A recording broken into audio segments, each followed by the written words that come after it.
public infrastructure and government buildings sustained considerable damage due to Hurricane Dorian.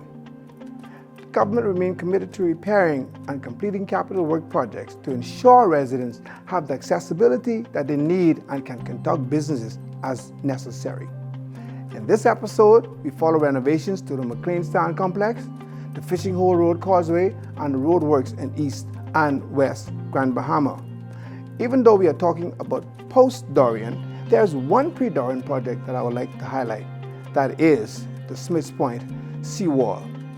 This project was done at the highest level, and it is more than just a seawall. It is in fact a defense wall that protected the entire community of Smiths Point.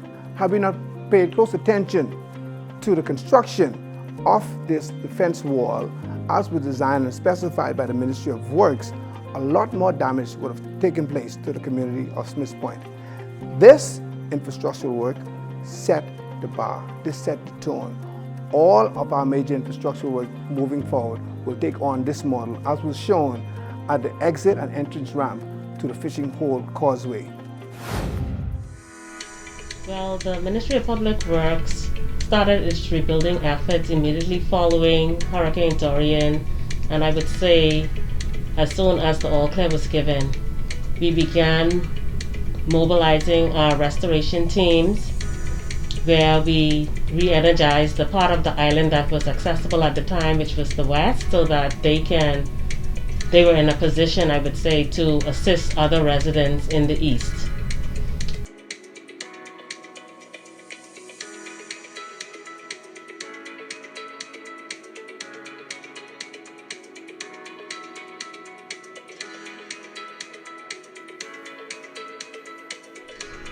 After that, we would have moved right into assessment of residents, where we assessed over 5,400 residential homes on the island of Grand Bahama, and this information was turned over to the DRA so that they can be in a position to fund their financial program. After that, we would have being able to get into the East Grand Bahama district, where we were able to assess all that was damaged in that district. For the most part, most persons are aware that we lost 4 schools in that district: the East End preschool, the primary school, the junior high school, and the Sweetens Key all-age school, as well as our administrative complex in McLean's Town and in High Rock, as well as on Sweetens Key. We also had severe damages done to the Waterkey Dock and the Sweetens Key Dock, and the High Rock seawall was devastated.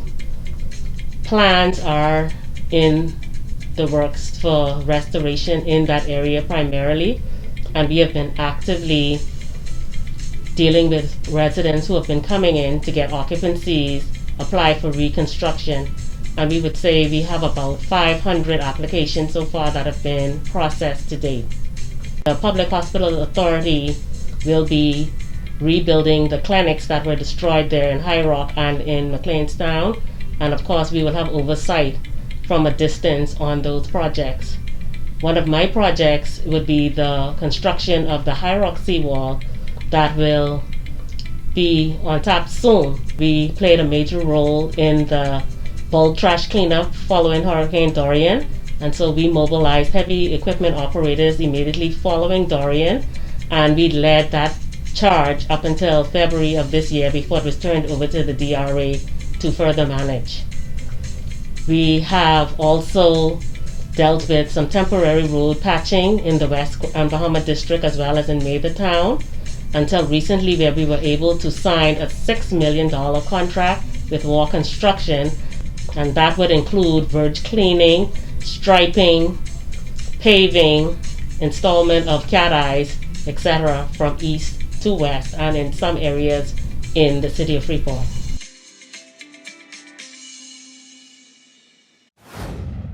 We recently were awarded a small patching contract for West Grand Bahama. We patched parts of Bayshore Road, a few bad areas on Queens Highway running through 8 Mile Rock, and we went on down into West End as well. But since that time, we've been granted another contract from the Ministry of Works for additional road repairs in the east and west. And we visited McLeanstown all the way back to High Rock. There's some, they want us to repair some of the behind the seawall in McLeanstown, the concrete work. And then we're going to patch a bunch of areas coming back from McLeanstown through High Rock. And additionally, we're going to we will build a road in Rocky Creek. As you're aware, Rocky Creek's never really had a road. There's a dirt road there. But under this contract, we're going to reconstruct that road and apply a P-rock and sand seal treatment. We've recently purchased a brand new ADM asphalt plant. It's a SPL 110 because our other one was about 20 years old and it had been through a few hurricanes, so we needed to replace that, and we did that. So we're capable of mixing our own hot mix now. Again, I should say, because we were before. So we'll be utilizing that in certain sections where they allow us to use the hot mix asphalt. In some of the places, east end, like Rocky Creek, we'll just be doing P-rock and sand seal. But we follow the Ministry of Works specifications. They've got their specifications for the amount of tar that's supposed to be put down, the amount of P-rock, and then the amount of sand. So we follow their specifications. And recently they upgraded their patching specifications, and we've got that.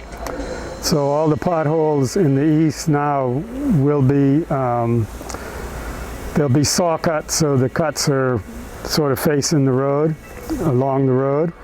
They'll be saw cut, dug out, and then base material will be added before the patch mix is put on top.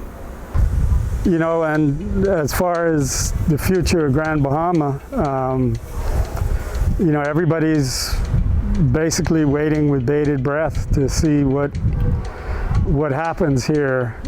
We need one or two of these big projects to go to get Grand Bahama back on their feet. Obviously, there's only so much the government can do to continue to support the economy here. But what we need is one or two of these big projects to increase employment so that everybody can get back to work. And again, unfortunately, COVID certainly hasn't helped the situation. We're all dealing with that, and it just makes doing business that much more difficult these days. You know, Wall Construction was founded in 1965 by my father, Harold Sonny Wall. And since then, you know, we've worked along the length and breadth of the islands of the Bahamas. So we're very appreciative of the government of the Bahamas to have the trust in us to perform this work to their specifications. And we're pleased to continue to be a part of the community of Grand Bahama. Okay, the Ministry of Public Works is committed to providing a safe environment for its residents. And with that being said, we are in the process of revising the Bahamas Building Code, and keeping in mind that we want to build back better.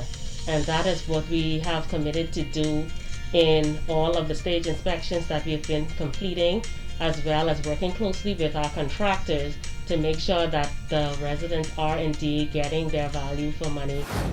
My name is Wolfgang Geiger. I'm the president of All Bahamas Construction Company in Freeport, and we have been awarded the contract from the government to build the Fishing Hole Road Causeway, and this project was actually finished on the 31st of August 2019, with some beautiful little sails booths here, what unfortunately the hurricane removed.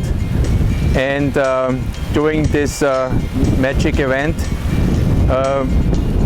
the asphalt on the approach slabs on both sides of the bridge have been badly damaged, and the government shortly after this decided to reinforce the road with concrete, as well as the spill-through slabs are also out of reinforced concrete on both sides, to make sure if in case another major hurricane is hitting our island, this road will be safe and you can use the road shortly after the hurricane to go from the east side of the island to the west side of the island. The bridge originally is designed for Category 5 hurricanes based on studies what the government contracted to scientists in Florida to make some scientific studies about different scenarios from hurricanes. How much is the flood height and how much is the storm surge. Unfortunately, this hurricane was not predicted at this time to have a 20-foot storm surge in this area, but the highest what they came up was around 8 to 10 feet, and they also came up with the idea the bridge should not be higher than 10 feet above mean low water.